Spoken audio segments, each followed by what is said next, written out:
Como você se expressa no Facebook, no Twitter, no e-mail, com os amigos, no seu trabalho? A língua portuguesa, esse é o tema do nosso programa de hoje. E a professora Marcilene Bueno é a nossa convidada. Não perca, daqui a pouquinho, no Ponto de Equilíbrio.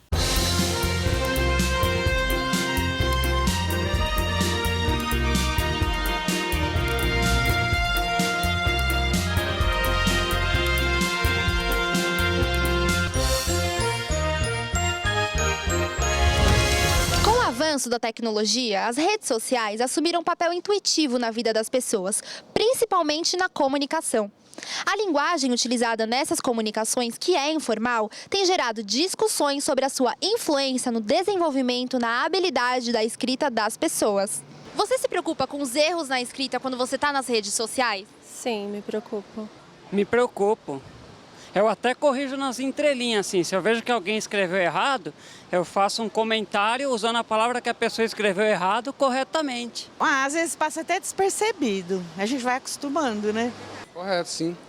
Não muito, não. Óbvio, né? Eu acho até feio quando a gente começa a ler a respeito do que eles estão escrevendo e tá tudo errado, com concordância errada. Você nota muitos erros de português quando as pessoas se comunicam nas redes sociais?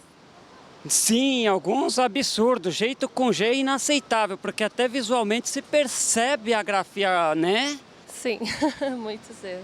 A gente nota, sim, eu noto. Sim, eu também erro bastante também. Sim, frequentemente, bastante.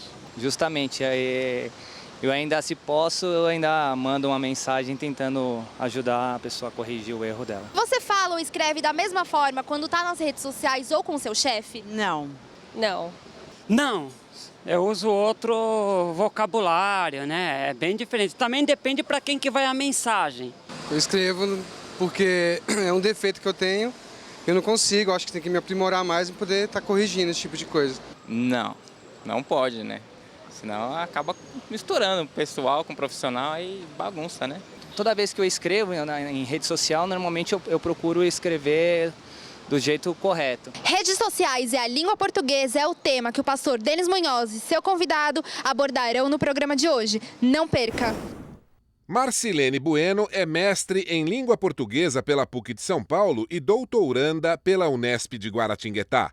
É professora de graduação e pós-graduação do Centro Universitário Salesiano de São Paulo. É pesquisadora do Laboratório de Metodologias Inovadoras no Unisal, Campus Lorena, atuando também na formação de professores.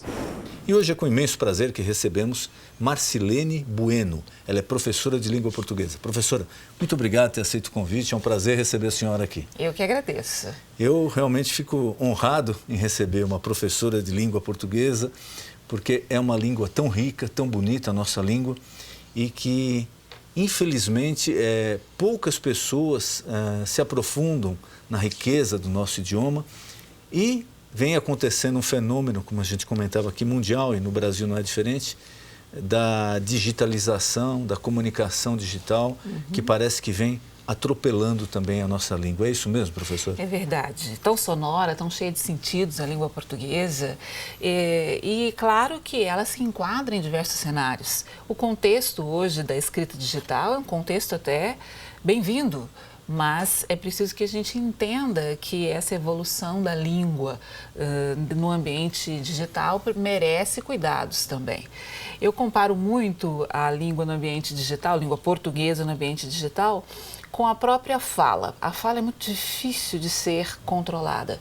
E o que me parece hoje é que escrever no ambiente digital se parece muito mais com falar do que com escrever. Parece que não existe nenhum compromisso na escrita no ambiente digital. Não sei se essa sensação minha procede ou não. Procede, com certeza. Veja, claro que escrever é para promover comunicação, não se discute isso. A finalidade é se fazer entender, é dividir quem somos. Porém, há uma diferença entre escrever e falar. E a escrita, ela merece uma série de limites, que são os limites da regra, os limites da norma, justamente para que a gente consiga mais ainda as pontes da comunicação. Eu sei que é um ambiente de facilidades, digamos assim, sem formalidades, porque o objetivo é muito próximo, que é a comunicação. Mas eu não posso desestruturar a língua escrita só tendo em vista esse benefício, porque eu não vou conseguir, o prejuízo vai ser muito maior. Eu vou perder aquela parcela de norma, de regra, eu vou perder a parcela de conhecimento que é de todos. Quando eu mexo na língua escrita, eu estou causando um problema grave para a comunicação. Mas eu acho que passa por duas etapas. A etapa do ensino, eu não sei como o ensino seria a melhor forma de combater. O ensino que eu digo ali desde o comecinho mesmo, né? De combater isso, de alertar os professores, os educadores, as nossas crianças, olha, você não pode escrever isso. Ah, mas eu vi isso daqui de tal forma no Facebook, no computador. Não, mas não interessa, o correto é isso daqui. Certo. E uma outra coisa que tem me impressionado são já de pessoas formadas, com nível superior, que parece que abandonaram o ensinamento lá de trás e hoje aderiram a essa informalidade. Informalidade é entre aspas, porque com erros crassos da língua portuguesa. Exato. O que a gente tem que entender é que são lugares distintos. O problema é que eu, tudo bem, num lugar como o lugar da escrita digital sou menos formal, isso não admite erro, concordo? Não admite erro. Mas sou menos formal, tudo bem. Mas eu não posso sair desse lugar e levar a informalidade para o outro. Então, é necessário que nós saibamos nos comportar em termos de comunicação em todos os espaços. O que está acontecendo hoje é que eu só sei escrever do modo como eu faço nas redes sociais. E eu levo essa escrita para ambientes que não admitem. E a outra questão é justamente o fato de eu achar que a informalidade permite que eu, por exemplo, infrinja a ortografia. O que eu quero, na verdade, colocar que errar a ortografia, infringir a ortografia, eu presto um desserviço para a comunicação, porque as pessoas estão acostumadas com aquela forma de escrita. E se eu permito que se escreva como eu quiserem, cada um escreve de um jeito, onde eu vou encontrar padrão? Como é que depois eu vou controlar essa força desestruturadora da língua escrita? O ensino tem responsabilidade, sim, bastante nisso. E a penetração das redes sociais hoje em dia. Porque a pessoa começa a receber uma vez, duas vezes, três vezes, escrito errado, ou com uma falha na concordância. A pessoa vai achando, bom, mas isso também está certo. Era do outro jeito, mas isso também está certo, porque todo mundo está escrevendo assim, ou está mandando, ou está circulando. Porque a língua escrita é muito visual. O critério para que você aprenda alguns elementos da língua escrita, inclusive, é visual. A própria ortografia, você de tanto ver, você fica tendo aquela oferta do visual, você acaba duvidando do certo, ou achando que aquilo que está escrito é o correto. Então, o visual tem uma força poderosa na questão da língua escrita. E ele, infelizmente, então, não pode simplesmente quebrar todo um acordo que existe nacional, aliás, extrapola, né, os limites nacionais em relação à língua portuguesa. Algumas coisas não podem ser mudadas. Houve um tempo na década de 1990, quando disseram que as redes sociais iam acabar com a escrita, que ninguém ia escrever mais, e o contrário é o que aconteceu. Hoje, os adolescentes e jovens preferem muito mais trocar mensagens instantâneas do que falar ao telefone. Eu vejo pela conta de celular da minha filha. A parte de voz é um valor ínfimo, mas a parte de texto é... Então, na verdade, então, eles estão escrevendo muito mais. O problema é que trouxeram para a escrita nas redes sociais marcas que são da oralidade. Então, são da oralidade, são da fala. Então, não podem ser assim implementadas sem custo ou sem pelo menos reflexão dentro da língua escrita. E o pior problema é esse, justamente, sair do ambiente. Você sai do ambiente digital, eu não concordo que ele possa aceitar todas as coisas, inclusive, mas pior ainda é sair dele e levar esse tipo de comunicação escrita para outras áreas, para outros espaços. E às vezes até a pessoa que está pretendendo um emprego, uma entrevista, acaba levando esse formalismo. Aí uma dica, a pessoa tem que se conscientizar que ela não está falando com um amigo. Sim, quando ela está numa entrevista de emprego, ou quando ela está pretendendo galgar outros postos, ela não está falando com um amigo no celular. Exatamente. Eu digo sempre a alunos que eu tenho, que são alunos de curso de licenciatura, toda vez que se escreve, se pretende um destinatário. Mas esse destinatário não é você. Você não escreve para si mesmo.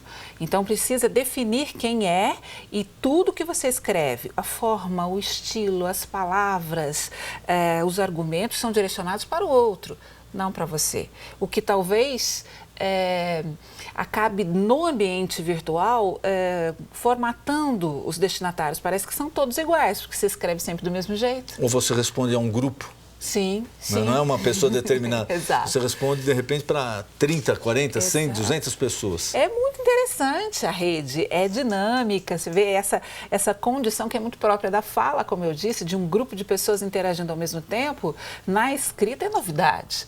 É sim, muito bom, que tecnologia extraordinária que nos trouxe essa oportunidade, mas a gente tem que medir a forma como usamos, principalmente a língua escrita, nesse e noutros. Eu tenho alunos, veja bem, que às vezes eles ignoram o certo pelo fato de sempre terem contato com o errado na rede. Então, não é uma questão de quero errar de propósito, não, eles não sabem mesmo e até se surpreende com o certo. É porque é a repetição do errado, né? Exatamente. Quanto mais você faz, você reitera um tipo de forma na língua escrita, aquilo vai ficar gravado na sua memória visual e você tem a impressão, porque aquele é o seu modelo, de que está fazendo certo. E não é verdade. E às vezes a pessoa tinha um certo preconceito também com o formalismo. E quando as pessoas me procuram, eu tento passar sempre essa orientação. Você falar corretamente só vai acrescentar pontos a você, não vai diminuir. Excelente. Não que seja necessário a todo momento, mas se você falar corretamente em certas ocasiões, se expressar com clareza, com objetividade, só vai acrescentar ponto a você. Agora, você falar de uma forma relaxada, etc., depende com quem você conversa, pode ser ponto negativo. Exatamente, eu sempre digo, olha, a norma não é nociva, ela não faz mal. Não faz mal fazer o correto. E ouço até, e acho isso extremamente preconceituoso, dizerem que nem vou gastar concordâncias, não é necessário. Claro que é necessário. A finalidade da comunicação você alcança com ou sem a norma, mas com a norma você oferece ao indivíduo uma forma distinta daquela com a qual ele está acostumado. Aliás, esta é a razão e o objetivo do ensino de língua portuguesa. Se eu for para uma estrutura de ensino, eu preciso mostrar a norma, eu preciso mostrar a regra, porque essa ele desconhece, o aluno desconhece. Então, em todos os lugares, às vezes ouvimos, a periferia não precisa, todos os lugares precisam ter acesso à norma. Porque, vamos pensar numa metáfora, como tem um guarda-roupa e você tem diversas peças de roupa. Bom é se você puder escolher qual peça usar em que situação, mas se você abre o guarda-roupa, tem sempre a mesma peça, onde está a escolha? A liberdade de escolha foi perdida. Então, a norma, a regra, a linguagem transparente, a linguagem clara, bem redigida, com lógica, essa é uma possibilidade de comunicação. Não se pode negar a ninguém.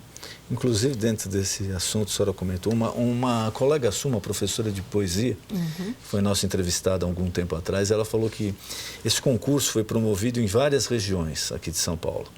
E das regiões mais nobres até a periferia mais pobre.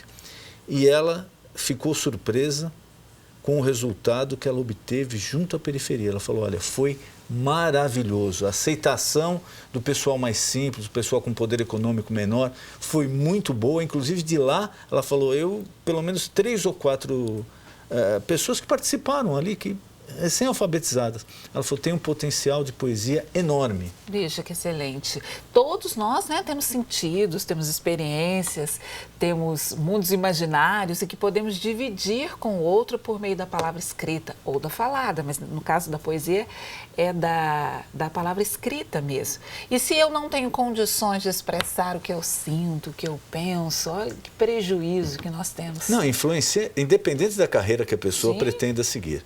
Você pode querer ser advogado, engenheiro, médico, professor, juiz, não interessa, comerciante. O saber se expressar é muito importante. Fundamental, fundamental. Existe uma diferença entre aquilo que você pensa e aquilo que você expressa.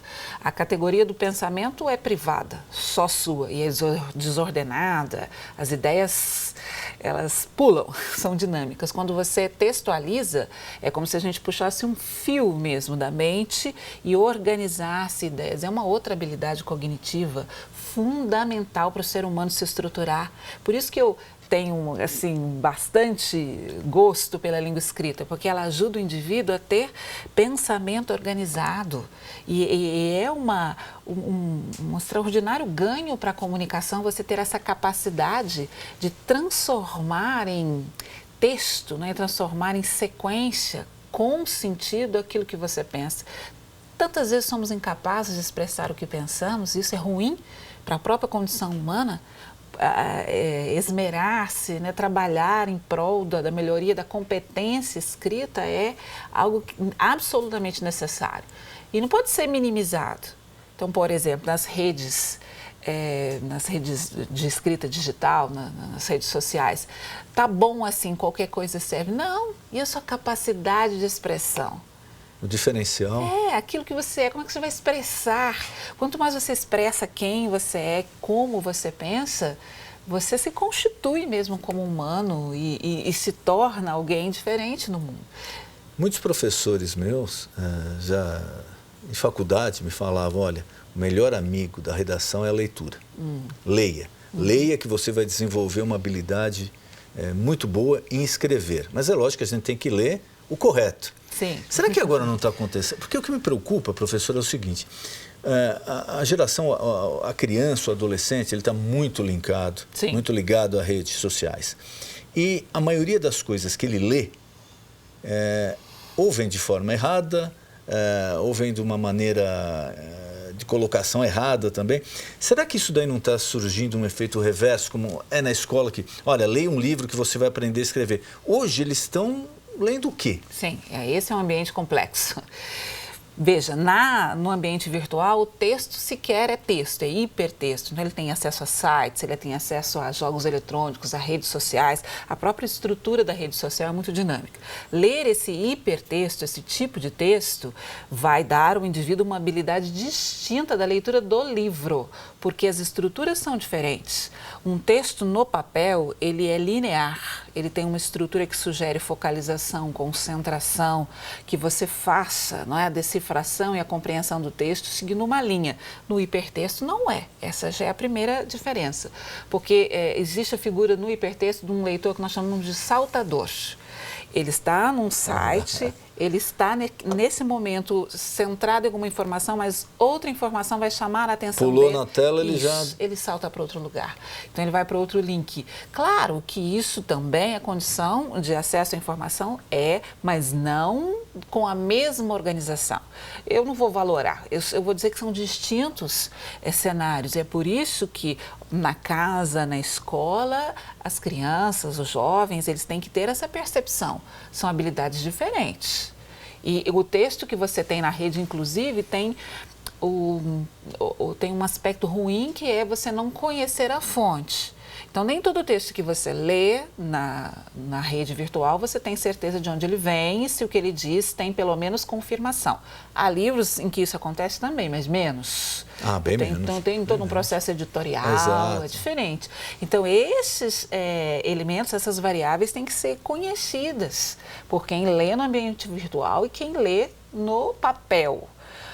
Quem imprime um texto para ler, ele está fazendo o mesmo percurso da leitura no papel, mas não é o que acontece com a criançada, né? Com a juventude. Eu não consigo, por exemplo, um texto grande acompanhar no computador. Exato, sim. Eu preciso imprimir e ler a versão impressa. Certo. Até para ter uma concentração melhor. Isso. Não sei se é hábito, porque na minha época, quando eu comecei a estudar, não tinha computador, não tinha nada disso, então a gente se habituou a ler livros e coisas impressas. Sim. Eu não consigo hoje um texto muito comprido no computador. São procedimentos de leitura.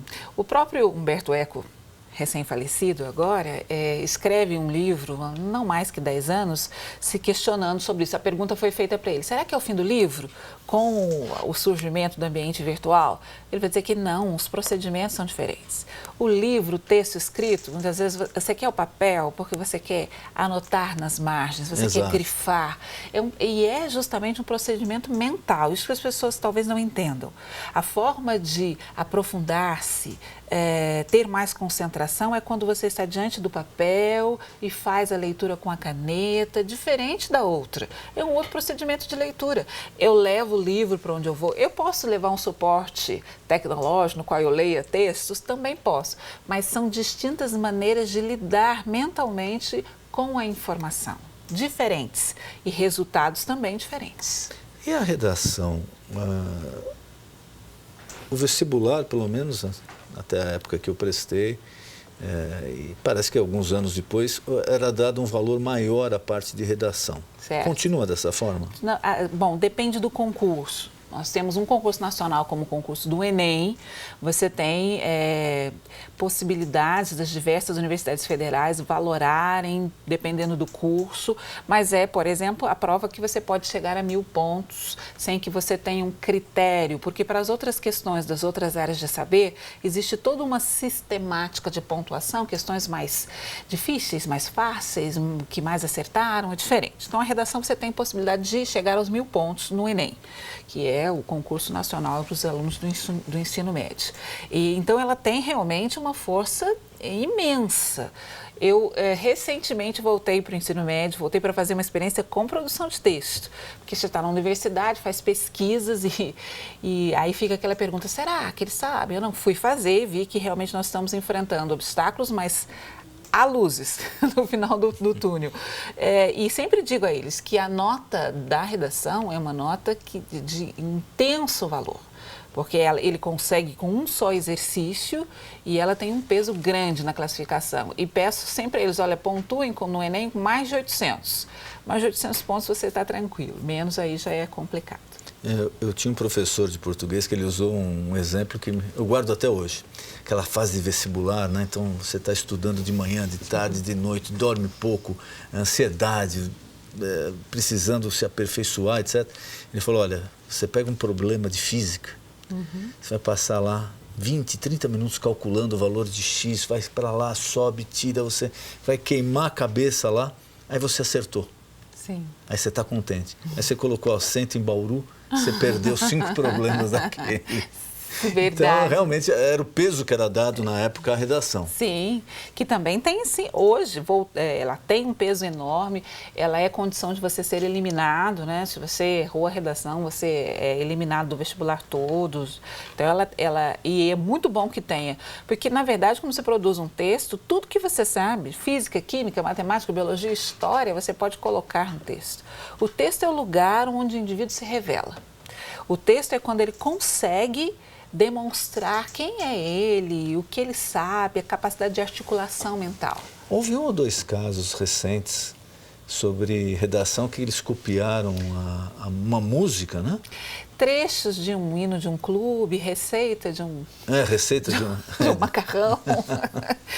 Olha, eu não faço a menor ideia da intenção dessa pessoa, porém, claro que deve ser um desafio, né? Desafiou o corretor. E o concurso mudou até o processo de avaliação por causa disso. Hoje, um concurso como o Enem, você tem 2 corretores para cada redação.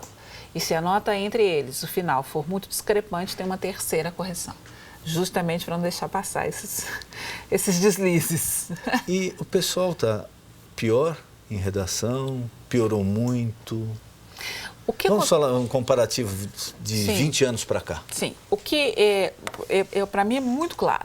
Você tem conteúdo preservado, é interessante, porque muito se diz que o jovem hoje é desligado, ele não sabe o que está acontecendo, ele sabe, ele tem conteúdo. Agora, a forma, que é a maneira de você registrar o que pensa, porque conteúdo é o que você pensa, realmente, ela sofreu uma depreciação imensa. Exatamente, veja, aí, claro que pesquisas podem apontar com mais segurança, eu faço uma, está em curso, mas a minha hipótese é justamente essa, que no ambiente virtual, como você não tem uma amarração, a forma, a ortografia da palavra, ele escreve como ele quer. E ele não tem noção de que existe um parâmetro, de que existe um padrão. Então, hoje eu tenho, numa redação, tanto do aluno do terceiro ano do ensino médio, quanto do aluno já na universidade, de primeiro ao quinto ano, eu tenho um desconhecimento de ortografia, acentuação, pontuação imenso. Ortografia, acentuação, pontuação. São coisas básicas. Eu fiz uma pesquisa, já faço há 3 anos. Claro que você tem problemas de regência? Tem. Concordância também. Mas ganham campeões sempre ortografia, acentuação e pontuação. Ou seja, nós tivemos de 20 anos para cá foi deixada de lado a questão da norma e as pessoas não se importam com isso. Eu conto sempre uma anedota, se me permite, uma brincadeira que aconteceu comigo para os meus alunos. Certa vez, um aluno de um curso de Direito fez um texto longo, tinha mais de 15, 20 linhas, e quando eu recebi o texto, eu reparei que não havia uma vírgula sequer. Em 20 só linhas. ponto final. E eu fiz a pergunta para ele. Ele foi muito espirituoso, né? Eu gosto de contar. Pô, mas o que aconteceu? Você precisa colocar as vírgulas. Eu falei, professora, não coloquei, porque afinal de contas a senhora já sabe onde elas estão. Mas isso não é verdade. Eu falei para ele, mas isso não é verdade. A vírgula não é só um marcador gramatical, ela é um marcador de argumentação. Você vai enfatizar, você quer ressaltar algum elemento. E aí o que é, na verdade, é engraçado assim, mas o triste é você perceber que eles nem imaginam o quanto você pode pesar de sentido com pontuação num texto. Eu tenho colegas de formatura que já são examinadores da bancada hoje da OAB, são professores de Direito e eles comentam comigo que, infelizmente, hoje o que vem acontecendo, mais ou menos dentro do que a senhora comentou, não existe aquela separação entre o raciocínio, como se expressar, como colocar no papel e o caminho para a conclusão daquilo que se começou a explicar. Sim. Essa eles me falam, é uma das maiores dificuldades hoje em profissionais do direito. Exatamente. E algo que você tem que repetir sempre. Eu tenho adotado outros métodos agora, eu trabalho com um método específico para a questão da redação, da produção de texto, que consiste em, a todo momento, ele escreve, eu supervisiono, eu dou uma devolutiva, ele reescreve. Nós temos que ficar, às vezes, com o mesmo tempo, 4, 5 semanas para que ele perceba o movimento de início, meio e fim de um texto. Mas como ele não sabe? Voltamos, ele não tem padrão mais. Exato. E aí as perguntas, será a leitura do ambiente virtual? Será a escrita no ambiente virtual? Será que a falta de leitura de um bom livro, Isso. de um bom texto? Por que ele não faz? Porque ele não sabe nem imagina como seja. Se ele não imagina como seja, ele não pode, ele não consegue. E você fala, tem começo, meio e fim, não sabe o que é isso? Se ele não sabe o que é, ele não tem condições de demonstrar isso no papel.